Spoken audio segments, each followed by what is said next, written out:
একদিনে 4টি মার্কিন যুদ্ধ বিমান ও হেলিকপ্টার ভূপাতিতের দাবিতে ইরানে তেহরানে আক্রমণ নেতানিয়াহু বাহিনীর।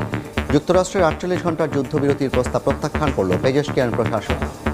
যুদ্ধের ব্যয় সামাল দিতে বিশাল প্রতিরক্ষা বাজেট চান মার্কিন প্রেসিডেন্ট। অভ্যন্তরীণ খাতে কাটছাঁটের প্রস্তাব হোয়াইট হাউসের। F-15 যুদ্ধ বিমান ধ্বংসের পর A-10 মডেলের আরও একটি যুদ্ধ বিমান ভূপাতিত করার দাবি করেছে ইরান। বিধ্বস্ত বিমানের 2 আরোহীর একজনকে উদ্ধার করতে গিয়ে 2টি মার্কিন বিমান হামলার মুখে পড়ে।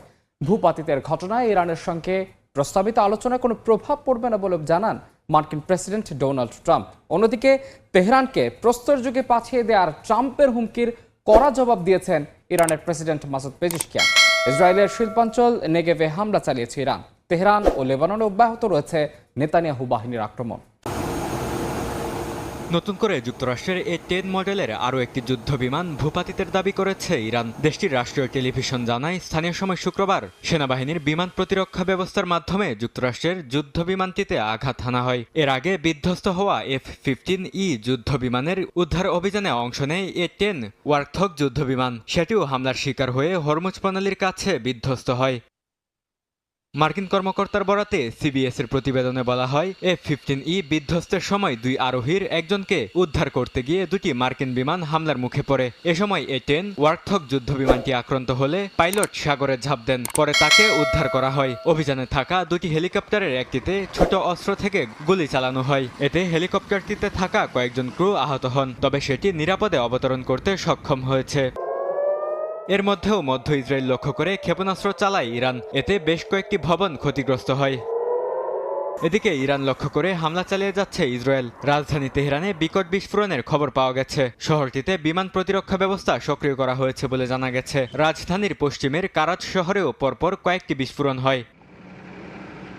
লেবাননের দক্ষিণাঞ্চলেও দিবাইবিনা শহরে বিমান হামলা চালিয়েছে নেতানিয়াহু সেনারা। পূর্ব লেবাননে একটি গুরুত্বপূর্ণ সেতু লক্ষ্য করে বিমান হামলা চালায় তারা। এতে সোহমর ও মাসঘারা এলাকা দুটি যোগাযোগ বিচ্ছিন্ন হয়ে পড়ে। অন্যদিকে সীমান্ত সংলগ্ন সামরিক এলাকা ও ইসরায়েলি যানবাহন লক্ষ্য করে ক্ষেপণাস্ত্র ছোড়ার দাবি করেছে হিজবুল্লাহ। তবে যুদ্ধ বিমান ভূপাতিতের ঘটনায় ইরানের সঙ্গে প্রস্তাবিত আলোচনায় কোনো প্রভাব ফেলবে না বলে জানিয়েছেন মার্কিন প্রেসিডেন্ট ডোনাল্ড ট্রাম্প। NBC নিউজকে দেয়া সাক্ষাৎকারে একথা জানান তিনি। এদিকে ট্রাম্পের ইরানকে প্রস্তর যুগে পাঠিয়ে দেওয়ার হুঁশিয়ারির কড়া জবাব দিয়েছেন ইরানের প্রেসিডেন্ট মাসুদ পেজেশকিয়ান। ট্রাম্পের এই বক্তব্যকে বড় ধরনের যুদ্ধাপরাধ করার ইচ্ছা ও স্বীকারোক্তি বলে অভিহিত করেন তিনি। পেজেশকিয়ান আরও বলেন, যারাই যুদ্ধাপরাধীদের সামনে নীরব থেকেছে তাদের অনেক বড় মূল্য দিতে হয়েছে। যুক্তরাষ্ট্র ও ইসরায়েলের টানা হামলার মধ্যেও পুরোপুরি ভেঙে পড়েনি ইরানের সামরিক সক্ষমতা, এমন তথ্য দিয়েছে মার্কিন গোয়েন্দারা। বিশ্লেষকরা বলছেন, ডোনাল্ড ট্রাম্পের দাবি আর বাস্তব চিত্রের মধ্যে রয়ে গেছে বিস্তর ফারাক। এখন প্রশ্ন উঠেছে, সম্ভাব্য মার্কিন স্থল অভিযানের পর কি যুদ্ধ দ্রুত শেষ হবে, নাকি এখনো বাকি দীর্ঘ পথ? যুক্তরাষ্ট্র ইসরায়েলের হামলায় ইরানের বেশিরভাগ সামরিক অবকাঠামো ধ্বংস হয়ে গেছে। সংঘাত শুরুর পর থেকেই বেশ কয়েকবার এমন দাবি করেছেন মার্কিন প্রেসিডেন্ট ডোনাল্ড ট্রাম্প। বলেন, ক্ষেপণাস্ত্র ও ড্রোন সক্ষমতা 90% কমে গেছে এবং বেশিরভাগ উৎপাদন সক্ষমতা ধ্বংস হয়েছে। তবে এর মধ্যেই ইসরায়েল এবং মধ্যপ্রাচ্যের মার্কিন সামরিক ঘাঁটি ও অবকাঠামোগুলোতে অব্যাহত হামলার মাধ্যমে ট্রাম্পের সেই মন্তব্যকে ভুল প্রমাণ করেছে তেহরান। এমনকি খোদ মার্কিন গোয়েন্দারাই ট্রাম্পের দাবির পুরোপুরি উল্টো তথ্য দিয়েছে। যুক্তরাষ্ট্রের গোয়েন্দা তথ্য বলছে, লাগাতার হামলার পরও ইরানের প্রায় অর্ধেক ক্ষেপণাস্ত্র লঞ্চার ও ড্রোন সক্ষমতা অক্ষত রয়েছে। গোয়েন্দা সূত্রের বরাত দিয়ে CNN-এর প্রতিবেদন বলছে, হাজার হাজার ড্রোন এখনও মজুত আছে এবং উল্লেখযোগ্য পরিমাণ ক্ষেপণাস্ত্র ব্যবহারযোগ্য অবস্থায় রয়েছে। এমনকি কিছু লঞ্চার হামলার কারণে সাময়িকভাবে অচল হলেও সেগুলো পুরোপুরি ধ্বংস হয়নি। বিশ্লেষকদের মতে, ইরানের টিকে থাকার মূল কারণ তাদের সুড়ঙ্গ ভিত্তিক প্রতিরক্ষা ব্যবস্থা। মাটির নিচে বিস্তৃত নেটওয়ার্কে লুকিয়ে রাখা লঞ্চারগুলো শনাক্ত ও ধ্বংস করা অত্যন্ত কঠিন। পাশাপাশি লঞ্চারগুলো দ্রুত স্থান পরিবর্তন করায় সেগুলোকে টার্গেট করা যুক্তরাষ্ট্র ও ইসরায়েলের জন্য আরও জটিল।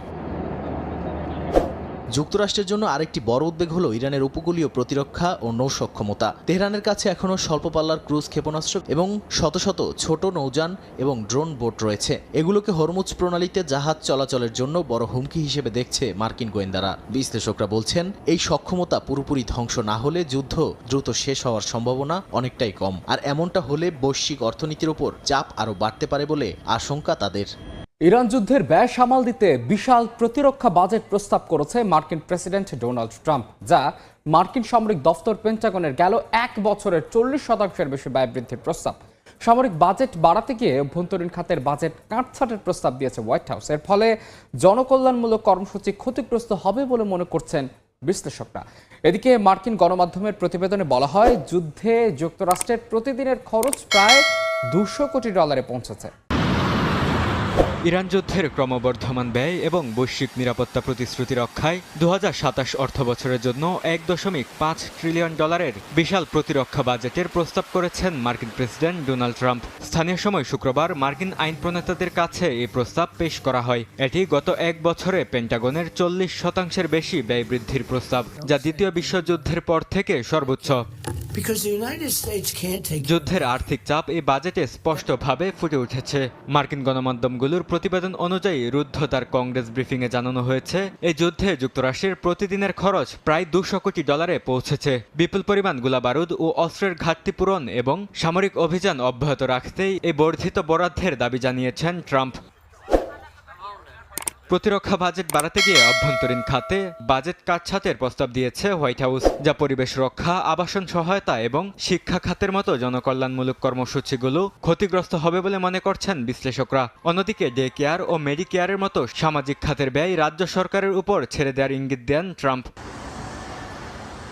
তবে এই বাজেটের তীব্র বিরোধিতা করে ডেমোক্রেটরা। সামাজিক মাধ্যমে এক বিবৃতিতে তারা জানায়, আমেরিকার জনগণ স্বাস্থ্য সেবা চায়, যুদ্ধ নয়। ট্রাম্প প্রশাসন ইরানের সঙ্গে এক হঠকারী যুদ্ধে বিলিয়ন বিলিয়ন ডলার খরচ করছে বলে উল্লেখ করা হয়। ইরানের সমৃদ্ধ ইউরেনিয়াম যুক্তরাষ্ট্র দখলে নিতে পারবে কিনা তা নিয়ে উঠেছে প্রশ্ন। বিশেষজ্ঞরা বলছেন, সামরিক অভিযানের মাধ্যমে এটি সম্ভব হলেও এর ব্যাপক ঝুঁকি রয়েছে। যুদ্ধ পরিস্থিতির মধ্যে এই ধরনের অভিযানে পরিবেশ ও মানবিক বিপর্যয়ের আশঙ্কা নিয়ে শঙ্কিত অনেকে। দীর্ঘদিন ধরেই ইরানের পরমাণু কর্মসূচি নিয়ে উদ্বেগ জানিয়ে আসছে যুক্তরাষ্ট্র। মার্কিন প্রশাসন চায় ইরান যেন কোনোভাবেই পারমাণবিক অস্ত্র তৈরি করতে না পারে। সেই ধারাবাহিকতা এবার আলোচনায় এসেছে ইরানের সমৃদ্ধ ইউরেনিয়াম সরাসরি দখলে নেয়ার পরিকল্পনা। প্রথমেই প্রশ্ন আসে, ইরানের কাছে কি পরিমাণ ইউরেনিয়াম আছে? আন্তর্জাতিক পরমাণু শক্তি সংস্থার তথ্য অনুযায়ী তেহরানের কাছে প্রায় 440 কেজি 60% সমৃদ্ধ ইউরেনিয়াম রয়েছে। এই মাত্রা থেকে 90% উন্নীত করা তুলনামূলক সহজ, যা পারমাণবিক অস্ত্র তৈরির জন্য প্রয়োজনীয়। বিশেষজ্ঞদের মতে এই মজুদ থেকে একাধিক পারমাণবিক অস্ত্র তৈরি করা সম্ভব। এই ইউরেনিয়াম মূলত 3টি গুরুত্বপূর্ণ স্থাপনা ইস্পাহান, নাতাঞ্জ এবং ফোর্দোতে রাখা আছে বলে মনে করা হচ্ছে। এসব স্থাপনার বেশিরভাগই ভূগর্ভে, যা সামরিক হামলার পরও পুরোপুরি ধ্বংস করা কঠিন। আর এগুলোকে সামরিকভাবে দখলের প্রশ্নে বিশেষজ্ঞরা বলছেন এ ধরনের অভিযান হবে অত্যন্ত কঠিন, কারণ এসব স্থাপনা সমুদ্র থেকে অনেক দূরে এবং যুদ্ধ পরিস্থিতির মধ্যে সেখানে পৌঁছাতে হবে। শুধু পৌঁছানোই নয়, ধ্বংসস্তূপ সরিয়ে ভূগর্ভে ঢুকে এলাকা নিরাপদ রাখা এবং দীর্ঘ সময় ধরে অপারেশন চালানো, সব মিলিয়ে এটি একটি জটিল ও ঝুঁকিপূর্ণ মিশন।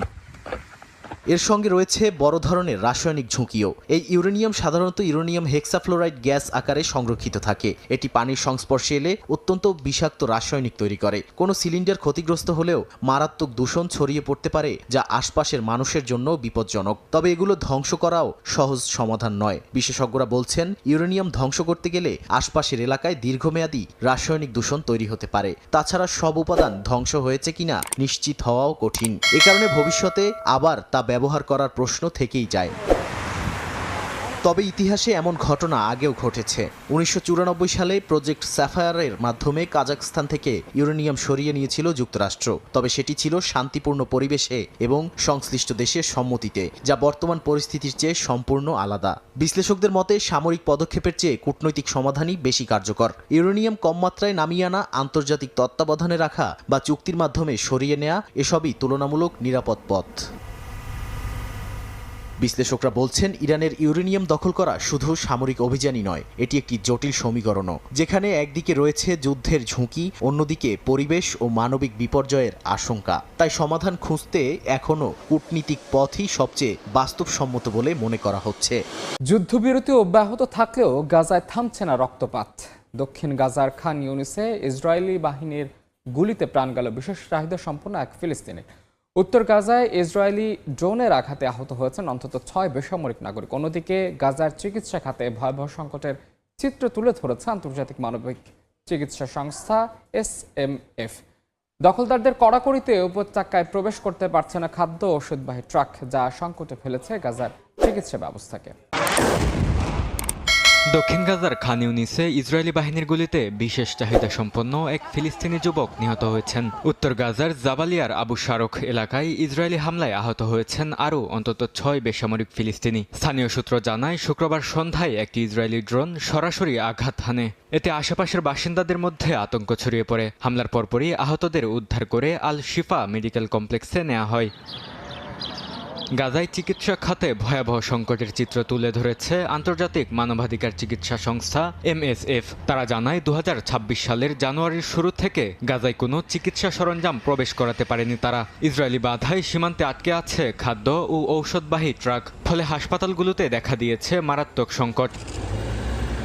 সবচেয়ে বড় প্রভাব পড়েছে দীর্ঘস্থায়ী রোগের চিকিৎসায়। ডায়াবেটিক্স, উচ্চ রক্তচাপ ও শ্বাসতন্ত্রের চিকিৎসায় প্রায় 50% প্রয়োজনীয় ঔষধ এখন সংকটাপন্ন পর্যায়ে। পরিস্থিতি এমন পর্যায়ে পৌঁছেছে যে নতুন রোগী নেওয়া বন্ধ করে দিতে বাধ্য হয়েছে MSF। এ কারণে প্রয়োজনীয় চিকিৎসা সেবা থেকে বঞ্চিত হচ্ছেন হাজারো রোগী। ঘাটতি দেখা দিয়েছে মৌলিক চিকিৎসা সরঞ্জামেও। গজ, ব্যান্ডেজ সহ ক্ষত পরিচর্যার উপকরণ সংকটে পড়েছে হাসপাতালগুলো। চিকিৎসকরা বলছেন, সীমিত সম্পদ দিয়ে সর্বোচ্চ চেষ্টা চালালেও দীর্ঘ সময় সেবা চালিয়ে যাওয়া সম্ভব নয়। অবরোধ অব্যাহত থাকলে প্রয়োজনীয় চিকিৎসা সংকটে মৃত্যু ঝুঁকি আরও বাড়বে। গাজায় জরুরি ভিত্তিতে চিকিৎসা সরঞ্জাম প্রবেশ নিশ্চিত করার আহ্বান জানিয়েছে সংস্থাটি। ইউক্রেনের খার্কিভে রাশিয়ার হামলায় অন্তত 6 জন নিহত হয়েছেন। আহত হয়েছেন আরও অন্তত 24 জন। জিটোমির অঞ্চলে রুশ হামলায় প্রায় 200টি বাড়ি ক্ষতিগ্রস্ত হয়েছে। অন্যদিকে রাশিয়ার তেল শোধনাগার লক্ষ্য করে হামলা চালায় ইউক্রেনীয় সেনারা। আক্রমণ প্রতিহতের দাবি করেছে মস্কো। ইউক্রেনের উত্তর পূর্বাঞ্চলীয় শহর খার্কিভে ব্যাপক হামলা চালিয়েছে রাশিয়া। মিসাইল, বোমা ও ড্রোন হামলায় বেশ কয়েকজন নিহত হয়েছেন। আহত হয়েছেন ডজনেরও বেশি মানুষ। হামলায় ক্ষতিগ্রস্ত হয়েছে আবাসিক এলাকা ও গুরুত্বপূর্ণ অবকাঠামো। রাজধানী কিয়েভের কাছে একটি শহরের আবাসিক ভবনে রুশ ড্রোন আঘাত হানে। এছাড়া ইউক্রেনের ঝিটুমির অঞ্চলে রুশ হামলায় ব্যাপক ক্ষয়ক্ষতি হয়েছে। স্থানীয় কর্মকর্তারা জানান, হামলায় অন্তত 200টি বাড়ি ক্ষতিগ্রস্ত হয়। আবাসিক এলাকাগুলোতে বড় ধরনের ধ্বংসযজ্ঞের চিত্র দেখা গেছে। কিয়েভে রুশ হামলায় একটি পশু চিকিৎসা ক্লিনিক ক্ষতিগ্রস্ত হয়েছে। আঞ্চলিক গভর্নর জানান, এই হামলায় অন্তত 20টি প্রাণী মারা গেছে। ভেটেরিনারি ক্লিনিক লক্ষ্যবস্তু হওয়ায় সরাসরি প্রভাব পড়েছে প্রাণী সম্পদের উপর। ইউক্রেনের বিমান বাহিনী জানায়, বৃহস্পতিবার রাত থেকে শুক্রবার পর্যন্ত অন্তত 542টি ড্রোন ও 37টি মিসাইল ছুড়েছে রাশিয়া। এর মধ্যে 515টি ড্রোন ও 26টি মিসাইল ভূপাতিত করার দাবি করেছে ইউক্রেনের আকাশ প্রতিরক্ষা ইউনিট। অন্যদিকে মস্কোর একটি ব্যবসা কেন্দ্রের কাছে ইউক্রেনের হামলা প্রতিহত করার দাবি করেছে রাশিয়ার নিরাপত্তা সংস্থা ফেডারেল সিকিউরিটি সার্ভিস। তাদের দাবি, এ হামলার লক্ষ্য ছিলেন একজন জ্যেষ্ঠ আইন শৃঙ্খলা কর্মকর্তা। কর্তৃপক্ষ বলছে, ওই কর্মকর্তার উপর আগে থেকে নজরদারি চালানো হয়। এছাড়া রাশিয়ার তেল শোধনাগার লক্ষ্য করেও হামলা চালায় ইউক্রেনীয় বাহিনী।